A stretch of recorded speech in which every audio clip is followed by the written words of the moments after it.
Welcome to VBC on TV news. నేను ప్రసాద్. ముందుగా ఈనాటి ముఖ్యాంశాలు.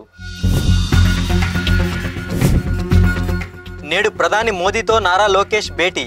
ఏపీలో కూటమి ఏర్పాటైన తర్వాత లోకేష్ మోదీ తొలి సమావేశం.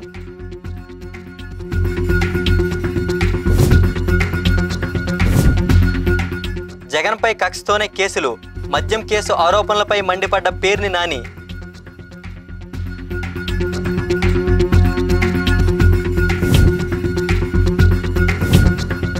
రాజకీయ దురుద్దేశంతోనే వైఎస్ఆర్సీపీని టార్గెట్. వేధింపులకు పాల్పడితే సహించేదే లేదని బొత్స వ్యాఖ్య.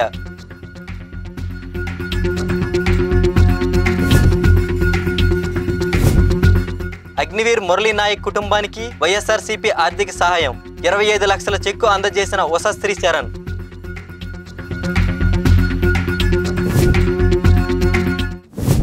ప్రధానమంత్రి నరేంద్ర మోదీతో నారా లోకేష్ సమావేశం ఖరారైంది. నేడు నారా లోకేష్ కుటుంబ సభ్యులతో కలిసి ఢిల్లీ వెళ్లనున్నారు. సాయంత్రం ప్రధాని మోదీ నివాసంలో ఆయనతో సమావేశం కానున్నారు. ఏపీలో కూటమి ప్రభుత్వం ఏర్పడిన తర్వాత నారా లోకేష్ ప్రధాని మోదీతో సమావేశం కాలేదు. స్వయంగా ప్రధాని మోదీ తనతో సమావేశానికి ఎందుకు రావడం లేదని 2 సార్లు ఏపీ పర్యటనలో సరదాగా నారా లోకేష్ ను ప్రశ్నించారు. 2 సార్లు త్వరలోనే వచ్చి కలుస్తానని నారా లోకేష్ చెప్పారు. ప్రధానమంత్రి నరేంద్ర మోదీ పాకిస్తాన్ ఉద్రిక్త పరిస్థితుల కారణంగా అత్యంత బిజీగా ఉండటం ఇటీవలి కాలంలో కుదరలేదు. ఇప్పుడు పరిస్థితులు సద్దుమణగడంతో నారా లోకేష్ అపాయింట్మెంట్ ఖరారయ్యింది. నారా లోకేష్ తో పాటు భార్య బ్రాహ్మణి, కుమారుడు దేవాంశ్ ఉండే అవకాశం ఉంది. ప్రధాని మోదీతో లోకేష్ సమావేశం పూర్తిగా వ్యక్తిగతమైనదేనని, ఇందులో అధికారిక రాజకీయ అంశాలు చర్చించే అవకాశం ఉండదని భావిస్తున్నారు. మద్యం కేసు రాజకీయ ప్రేరేపితమని వైఎస్ఆర్సీపీ నేత మాజీ మంత్రి పేర్ని నాని అన్నారు. ఏపీలో రాజకీయ కక్షతోనే అక్రమ కేసులు పెడుతున్నట్టు సుప్రీంకోర్టుకు సైతం అర్థమైందన్నారు. వైఎస్ జగన్ ని టార్గెట్ చేసుకుని అక్రమ కేసులు పెడుతున్నారని మండిపడ్డారు. ఈ సందర్భంగా ఆయన మీడియా సమావేశంలో మాట్లాడుతూ చంద్రబాబు 370 కోట్ల రూపాయల లూటీ చేసినట్టు ఆధారాలతో సహా దొరికారు. ఏలేరు స్కామ్ నుంచి అనేక కేసులు విచారణ కూడా జరగకుండా స్టేలు తెచ్చుకున్నారు. స్కిల్ కేసులో చంద్రబాబు 53 రోజులు జైల్లో ఉన్నారు. దాని మీద ఒక్కరోజైనా వైఎస్ జగన్ ని జైల్లో ఉంచాలని చంద్రబాబు తొందరపడుతున్నారు. రాష్ట్ర అభివృద్ధిని గాలికి వదిలేసి కక్ష సాధింపు పనిలో పడ్డారు. స్కిల్ కేసులో చంద్రబాబు స్వయంగా అక్రమాలకు పాల్పడ్డారు. నిధులు విడుదల అక్రమమని తెలిసిన నిబంధనలకు విరుద్ధంగా డబ్బులు డ్రా చేశారు. ఆధారాలతో సహా స్కిల్ కేసులో దొరికారు అని పేర్ని నాని గుర్తు చేశారు. ఆంధ్రప్రదేశ్ ప్రభుత్వం యొక్క వాదనలు కేసు దర్యాప్తు కీలక దశలో ఉందని చెప్పని పదే పదే చెప్తున్నారు. కాబట్టి న్యాయస్థానాలు పోలీస్ ఇన్వెస్టిగేషన్ లో తలదూర్చకూడదు అనేటువంటి ఒక కారణంతో బెయిల్ ఇవ్వలేకపోతున్నాం అని చెప్పిన దాన్ని బట్టి, అంటే సుదూరానున్నటువంటి సుప్రీంకోర్టు న్యాయస్థానాలకి కూడా ఇది రాజకీయ ప్రేరేపిత కక్ష సాధింపు కేసు అని అర్థమైన పరిస్థితులు మనకున్నాయి. కానీ ఇక్కడున్న మీడియాకి మాత్రం ఎవరికి దాని మీద పొరపాటును కూడా ఇది కక్ష సాధింపు అనేది కనపడదు. ఎందుకంటే సర్వం జగన్నాథం లాగా సర్వం చంద్రబాబు మయమైపోయినటువంటి పరిస్థితులు. సాధారణంగా ఎక్కడైనా ఒక పోలీస్ కేసు లేదా ఒక పిటిషన్ వస్తే పిటిషన్ నుంచి ఏ ఇన్వెస్టిగేషన్ ఏజెన్సీ అయినా, అది సిబిఐ అయినా లేదా సిబిసిఐడి అయినా లేదా మరో ఒక పోలీసు అధికారి అయినా, ఆఖరికి ఒక సబ్ ఇన్స్పెక్టర్ అయినా ఒక్కొక్క ఆధారాన్ని సేకరిస్తూ ఆ సేకరించిన ఆధారాలని బట్టి ఎవరెవరి పాత్రలు ఉన్నాయో ఆ రకంగా కేసును బిగించుకుంటూ వెళ్తుంటారు. కానీ ఇక్కడ అంత ఆత్రం జగన్మోహన్ రెడ్డి గారే లక్ష్యంగా ఈ కేసుని మొదలుపెట్టి ఎక్కడ ఒక్క సాక్ష్యం గాని, ఒక్క ఆధారం గాని, అంటే ఒక్క లిఖిత పూర్వక ఆధారం గాని లేదా ప్రభుత్వంలో ఒక్క డాక్యుమెంట్ గాని ఎక్కడా కూడా ఏమీ లేకుండానే మనుషులు ఎవడొకరిని పట్టుకోవడం, వాడిని బెదిరించడం, అంటే ముందు ఒక లిస్ట్ రాసేసుకుంటాడు. వీళ్ళ ఆత్రం ఎట్లాంటిదయ్యా అంటే జగన్మోహన్ రెడ్డి గారి టార్గెట్ గా ఎందుకయ్యా అంటే చంద్రబాబు నాయుడేమో 3,300 కోట్ల లక్ష్యంగా 370 కోట్ల రూపాయల ప్రజాధనాన్ని లూటీ చేసినటువంటి కేసులో ఆధారాలతో సహా దొరికిపోయి చంద్రబాబు నాయుడు గారికి ఎప్పుడూ ఆత్రమే. నాడు ఏలేరు స్కామ్ అవనండి, లేదా మరేదైనా స్కామ్ అవనండి, ఏ స్కామ్లో కూడా ఇన్వెస్టిగేషన్ జరగనివ్వకుండా తనకున్నటువంటి పరపతిని, తనకున్న డబ్బుని, తనకున్నటువంటి న్యాయవాదులు, పెద్ద పెద్ద న్యాయవాదుల ద్వారా విచారణ జరగకుండా స్టేలు తెచ్చుకోవటం, స్టేల్ మీద బతికేస్తుంటాడు. ఎవరైనా మనందరం కూడా 3 పూట్ల ఆనందిని బతుకుతూ ఉంటాం. చంద్రబాబు నాయుడు గారి జీవితం అంతా కూడా స్టేల్ మీద, రాజకీయ జీవితం అంతా స్టేల్ మీద బతికేస్తుంటాడు. అటువంటి ఆయన ఆత్రం మనం చూస్తే స్కిల్ స్కామ్ లో కూడా అదే ఆత్రం. ఆ స్కిల్ స్కామ్ లో దొరికిపోయి 50 రోజులు పైబడి 50 రోజులు 60 రోజులు జైల్లో ఉన్నాను కాబట్టి జగన్మోహన్ రెడ్డి గారిని కూడా నేను 60 రోజుల్లో ఎంతోమంది నాకన్నా ఒక్క రోజన్నా జైల్లో పెట్టించాలి. ఈ తాపత్రయం మినహా మరి జనానికి ఏం మాట ఇచ్చాం, లేదా ఈ రాష్ట్రానికి ఏమేం చేస్తా అన్నాం, సంపద సృష్టిస్తామని చెప్పని రీళ్ల మీద రీళ్లు చెప్పి చెప్పి చెప్పి చెప్పి అరిగిపోయిన రీళ్ళెళ్ళే సందు గొందు లేకుండా ఊరూరా సంపద సృష్టి అని చెప్పుకుంటూ తిరిగారు కదా. ఆ సంపద సృష్టి లేదు, జనాలకు ఇచ్చిన హామీలు లేదు, ఈ రాష్ట్రంలో అభివృద్ధి లేదు. లేదా జగన్మోహన్ రెడ్డి గారు మొదలుపెట్టి సగంలో వదిలేసినటువంటి అభివృద్ధిని కొనసాగించడం లేదు, అన్ని ఆపేయటం, అమ్మేయటం.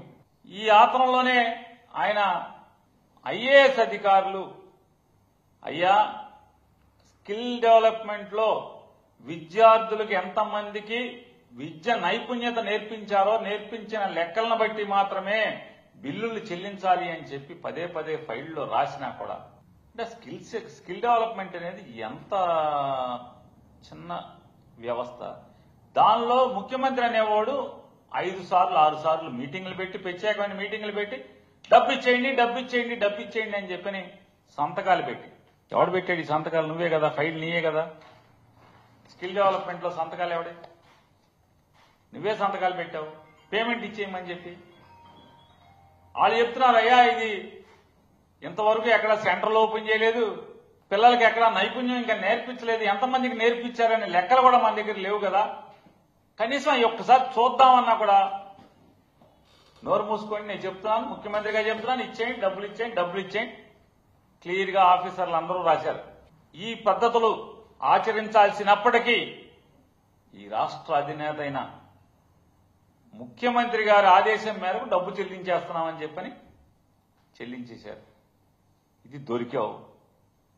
అప్పుడు అంతే కదా, ఆత్రమారి పెళ్లి కొడుకు ఏదో చేశాడన్న సామెతగా అతను ఎవరినో బ్యాగులు ఇచ్చి పంపించావు. మొత్తం సినిమాల్లో దొరికిపోయారు మీరు. కెమెరాలకి వచ్చి రాని ఇంగ్లీష్ లో అవర్ పీపుల్ బ్రీఫ్డ్ మీ, నువ్వు ఓటేయి మనం నేను చూసుకుంటా అని చెప్పి మాట్లాడి తంతు అంతా కూడా. ఏ రోజన్నా ఒక్కరోజన్నా ఆ వీడియోలో నేను కాదు మాట్లాడింది అని, లేకపోతే నేను అతనితో మాట్లాడలేదని కానీ ఒక్కరోజు కూడా మాట్లాడాలి Chandrababu Naidu. Cut and paste అంటాడు తప్పితే నేనేం చేయలేదు, నేను డబ్బులు పంపలేదు ఎవరిని, నేను మాట్లాడలేదు అసలు అని ఒక్కరోజు కూడా మాట్లాడలేదు. అదే ఆత్రం అయితే ఈ స్కిల్ డెవలప్మెంట్ ఆత్రం. ఇటువంటి తప్పులు చేసి పాపాలు చేసి దొరికింది చంద్రబాబు నాయుడు. ఈ లిక్కర్ కేసులో ఎక్కడన్నా జగన్మోహన్ రెడ్డి గారి సంతకం, లేదా ధనంజయ రెడ్డి గారి సంతకం, లేదా ఓఎస్డీ కృష్ణమోహన్ రెడ్డి గారి సంతకాలు, లేదా ఇలా చేయని వ్యాపారం అనే ఆదేశాలు ఇస్తూ ఎక్కడన్నా రాతపూర్వకమైన ఆదేశాలు ఎక్కడన్నా ఉన్నాయా? పోనీ ఏ అధికారైనా ఇలా తప్పు జరిగిందని చెప్పని ఎవడని చెప్పాడా? తమ ప్రభుత్వ హయాంలో పూర్తి పారదర్శకంగా అమలు చేసిన మద్యం విధానంపై ఇప్పుడు టీడీపీ కూటమి ప్రభుత్వం కుట్రలు కుతంత్రాలు చేస్తూ వైఎస్ఆర్సీపీని ఇబ్బంది పెట్టే లక్ష్యంతో పనిచేస్తుందని శాసనమండలి విపక్ష నేత బొత్స సత్యనారాయణ మండిపడ్డారు. కాకినాడలో ఏర్పాటు చేసిన మీడియా సమావేశంలో ఆయన మాట్లాడుతూ తమ ప్రభుత్వ హయాంలో మద్యం అమ్మకాల్లో నిజంగా తప్పు జరిగి ఉంటే నిష్పాక్షికంగా జరిపే ఎలాంటి విచారణైనా స్వాగతిస్తామని ఆయన వెల్లడించారు. కానీ రాజకీయ దురుద్దేశాలతో తప్పుడు విచారణల పేరుతో తేదింపులకు పాల్పడితే సహించేదే లేదని, ప్రభుత్వ తీరును ప్రజల్లో ఎండగడతామని తేల్చి చెప్పారు. ఇక వాస్తవ పరిస్థితి మీ అందరికీ తెలుసు, నేను చెప్పవలసిన లేదు. సంవత్సర కాలం అయింది ఈ ప్రభుత్వం వచ్చి, ఈ సంవత్సర కాలం హానిమూన్ చేశారు. న్యాయంగా రైతుల పట్ల కానీ రైతు కూలీ పట్ల కానీ విద్యార్థుల పట్ల కానీ లేదా ఉద్యోగస్తుల పట్ల కానీ లేదా వ్యాపారస్తుల పట్ల కానీ ఏ ఒక్కరి పట్ల కూడా ఇచ్చిన మాటలను ఒకటి కూడా నిలబెట్టుకోకుండా వారికి తగ్గ రీతిలో వారికి నచ్చిన రీతిలో పరిపాలన చేసి ఇవాళ అయిపోయి ప్రజలు ఎంత ఇబ్బంది పడుతున్నారో అన్ని స్థాయిలో అందరికీ తెలిసిన విషయమే. సూపర్ 6 అన్నారు, సూపర్ 6లో వచ్చి తర్వాత వచ్చి కాదు ఒక సిలిండర్ అన్నారు, అమ్మోడు అంటే రేపు కాదు ఎల్లుండి అన్నారు, మళ్ళీ బస్సు అడిగితే మీ ఊరికే కాదు తిరుపతికి అన్నారు, తర్వాత వచ్చి మీ ఊరికి అన్నారు. రైతు భరోసా అయితే అది ఎక్కడ మేరలో కనిపించట్లేదు.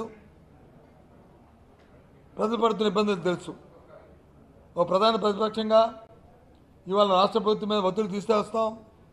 ఏదైతే ఇచ్చిన మాటలు ఉన్నాయో, ఏదైతే చెప్పిన మాటలు ఉన్నాయో, ప్రజలకు ఏదైతే మాట ఇచ్చి మీరు వచ్చి ఓటు తీసుకొని ఏ రకంగా అయితే నాయకత్వాన్ని మీరు వచ్చారో అది తీర్చాల్సిన బాధ్యత ప్రభుత్వానికి ఉన్నది. మెడలోంచి అవన్నీ చేయించడానికి మేము ఒత్తిడి తీసుకొస్తామనే విషయాన్ని కూడా మీ ద్వారా తెలియజేస్తున్నాం. రోజు చెప్తామని చూస్తున్నాం పత్రికలో, అది చేస్తాం ఇది చేస్తాం అన్నపిండ చేస్తాం బ్రహ్మాండంగా చేస్తామంటున్నారు. ఓ పక్క వచ్చి దోపిడీ, ఎక్కడ చూసినా సరే అవినీతి, ఎక్కడ చూసినా సరే కనిపించట్లే. 1000 కోట్ల ఉద్యోగాలు అంటారు, ఈ కార్యక్రమాలు అంటారు, ఎక్కడ కనిపించట్లే. ఈ మధ్యకాలంలో జరుగుతున్న విషయాన్ని మనం చూస్తూనే ఉన్నాం. పత్రికల్లో మీ పత్రికలో కూడా వేస్తూనే ఉన్నారు. ఏదో ఈ వైసీపీ పార్టీకి ఫేవర్గా ఉన్న పత్రికలే కాదు, ఏదైతే మరి తెలుగుదేశం పార్టీ ఈ రాష్ట్రంలో అధికారంలో రావడానికి లేనివి ఉన్నట్లు చూపెట్టిన ఏబిఎన్ కానీ, లేకపోతే TV5 కానీ, లేకపోతే ఈటీవీ కానీ, మరి ఇవి కూడా వాళ్ళు మనస్సాక్షిగా ఆలోచించేమని ఇక్కడే ఉన్నారు, నా ముందే ఉన్నారు మీ అందరూ కూడా. ఎవరైనా సరే ఆ కంపెనీకి రూపాయికి వచ్చి 99 మందికి ఎకరా ఇచ్చే పరిస్థితులు భారతదేశ చరిత్రలో స్వాతంత్ర మధ్య ఎక్కడైనా జరిగాయా? పోనీ ఆ కంపెనీ ఏదో టాటా బిర్లా లాంటి పెద్ద పేరున్న కంపెనీలా హైదరాబాద్లో ఒక అపార్ట్మెంట్లో స్టార్ట్ చేసి ఇస్తుంటే ఎక్కడికి వెళ్తున్నాం? ఆలోచన చేయమని కోరుతున్నాను. నిజాయితీగా నీతిగా చేయడం ఆలోచన చేయండి. నేనన్న మాట కాదు ఇది, సాక్షాత్తు సుప్రీంకోర్టు నుంచి హైకోర్టుల వరకు చెప్తున్న మాట, న్యాయస్థానం చెప్తున్న మాటలు. ఏదో మోటుతోనో ఎవరినో హింసించాలనో, ఎవరినో ఇబ్బంది పెట్టాలనో, ఎవరినో అవమానపరచాలనో కార్యక్రమాలు చేస్తే వ్యవస్థ ఒప్పుకోదు, కాలం ఎప్పుడూ ఒకలాగా ఉండదు. ఎంక్వైరీ చేయండి. తప్పు జరిగితే ఎవరు తప్పు చేస్తే వాళ్ళు శిక్షణ పడతారు. న్యాయంగా ఎంక్వైరీ చేయండి. అంతే, మోటుతో మాత్రం దయచేసి చేయొద్దని చెప్పి అంటున్నాను. మనం చూస్తున్నాం రోజు జరుగుతున్న ఈ కార్యక్రమాల్ని వాంటెడ్లీ చేయాలనే ఉద్దేశం అవుతుంది. అందుకే మరి న్యాయస్థానాలు కూడా ఆ రకంగా వాళ్ళని ఆపరేషన్ సింధూర్లో భాగంగా దేశ సరిహద్దుల్లోని కాశ్మీర్లో ఈ నెల 8వ తేదీన పాకిస్తాన్తో జరిగిన కాల్పుల్లో వీరమరణం పొందిన శ్రీ సత్యసాయి జిల్లాకు చెందిన అగ్నివీర్ మురళీ నాయక్ కుటుంబానికి వైఎస్ఆర్సీపీ అండగా నిలిచింది. దేశం కోసం ప్రాణాలర్పించిన మురళీ నాయక్ కుటుంబాన్ని ఈ నెల 13న వైఎస్ఆర్సీపీ అధ్యక్షుడు మాజీ ముఖ్యమంత్రి వైఎస్ జగన్మోహన్ రెడ్డి పరామర్శించి పార్టీ తరపున ఆయన 25 లక్షల రూపాయల ఆర్థిక సహాయం ప్రకటించారు. శుక్రవారం వైఎస్ జగన్ ఆదేశాలతో శ్రీ సత్యసాయి జిల్లా పార్టీ జిల్లా అధ్యక్షురాలు మాజీ మంత్రి ఉషాశ్రీ చరణ్ మురళీ నాయక్ నివాసంలో ఆయన తల్లిదండ్రులు జ్యోతిబాయ్ శ్రీరామ్ నాయక్ కు 25 లక్షల చెక్కును అందజేశారు. పార్టీ పరంగా అండగా ఉంటామని అధినేత హామీ ఇచ్చినట్టు మరోసారి ఉషాశ్రీ చరణ్ గుర్తు చేశారు. గ్రామీణ ప్రాంతాల అభివృద్ధి లక్ష్యంగా రాష్ట్ర ప్రభుత్వం పనిచేస్తుందని రాష్ట్ర కార్మిక శాఖ మంత్రి వాసంశెట్టి సుభాష్ పేర్కొన్నారు. కోనసీమ జిల్లా కె గంగవరం మండలంలోని పలు గ్రామాల్లో బీటీ రోడ్ల నిర్మాణ పనులకు మంత్రి ఈ రోజు శంకుస్థాపన చేశారు. గంగవరం, పెద్దింశెట్టివారిపాలెం, కోటిపల్లి, రాజువారికోట తదితర గ్రామాలలో సుమారు 4,50 లక్షల వ్యయంతో నిర్మిస్తున్న బీటీ రోడ్లకు మంత్రి శంకుస్థాపన చేసి ఫైలాను ఆవిష్కరించారు.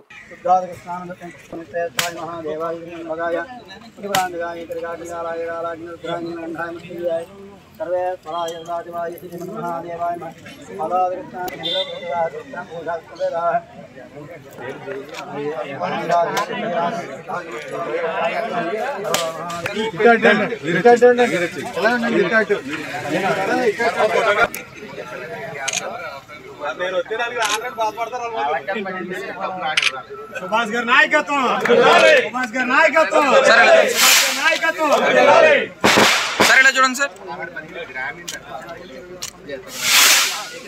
ఎంపీ పుట్టా మహేష్ కుమార్ ఏలూరు జిల్లా వాసులకు శుభవార్త చెప్పారు. ఈ పార్లమెంట్ నియోజకవర్గం పరిధిలో 4 చోట్ల రైల్వే ఓవర్ బ్రిడ్జీల నిర్మాణానికి కేంద్ర ప్రభుత్వం నుంచి అనుమతి లభించిందని ఆయన వెల్లడించారు. ఆయన మాట్లాడుతూ ఢిల్లీలో నిరంతరం రైల్వేకి సంబంధించిన సమస్యలను ప్రస్తావిస్తున్న ఫలితంగా మొదటి విడతగా 4 ROBల నిర్మాణానికి కేంద్ర ప్రభుత్వం గ్రీన్ సిగ్నల్ ఇచ్చిందని తెలిపారు. ద్వారకా తిరుమల, కొల్లేరు, భీమడోలు, కైకారం, చేబ్రోలు, ఉంగుటూరు వద్ద మొత్తం 4 రైల్వే ఓవర్ బ్రిడ్జీల నిర్మాణానికి తాజాగా కేంద్రం అనుమతి లభించిందని ఎంపీ పుట్టా మహేష్ కుమార్ వివరించారు. అందరికీ నమస్కారం అండి. ఇవాళ ఏలూరు పార్లమెంట్లో మనము ఎప్పుడో నుంచి ఫాలోఅప్ చేసే 4 రైల్వే ఓవర్ బ్రిడ్జెస్ ఇవన్నీ కూడా ఇవాళ శాంక్షన్ అయ్యాయి.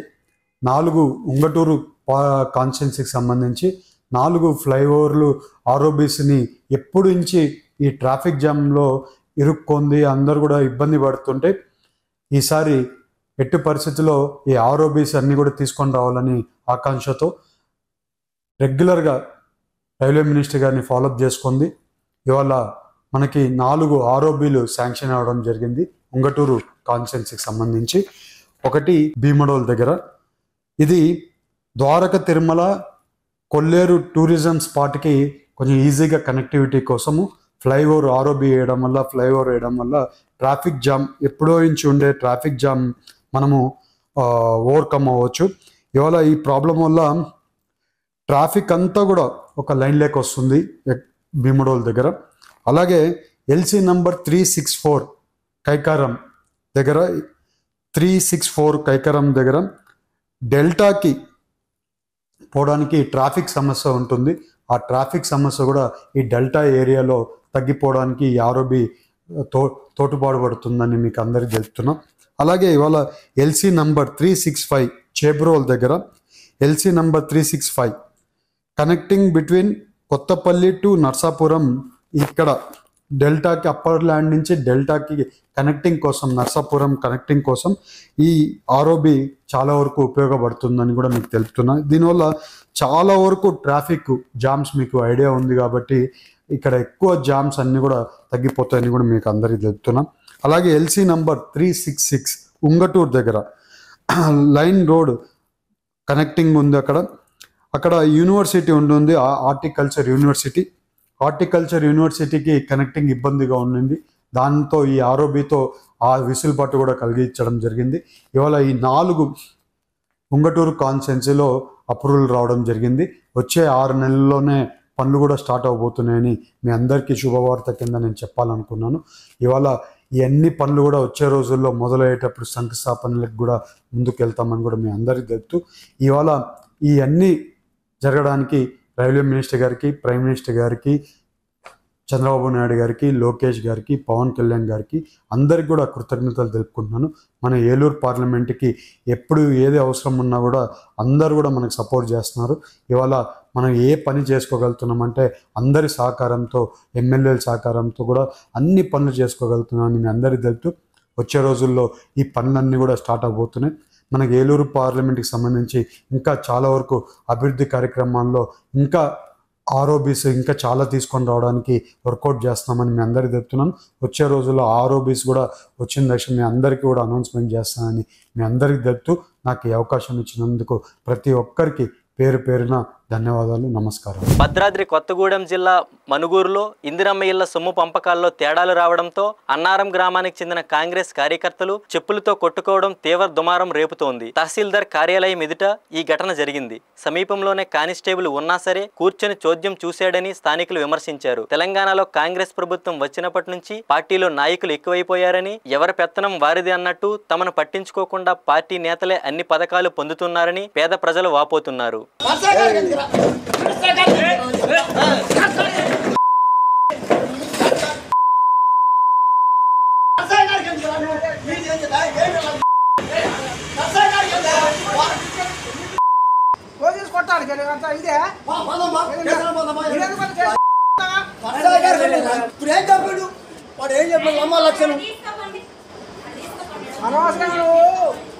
నువ్వు ఇంత మరి గౌరవించావు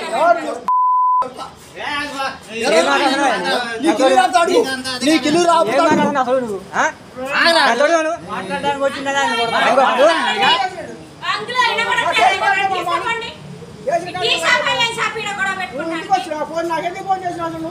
ఈ వార్తలు ఎంతటితో సమాప్తం. మరిన్ని విశేషాలతో మళ్ళీ కలుద్దాం.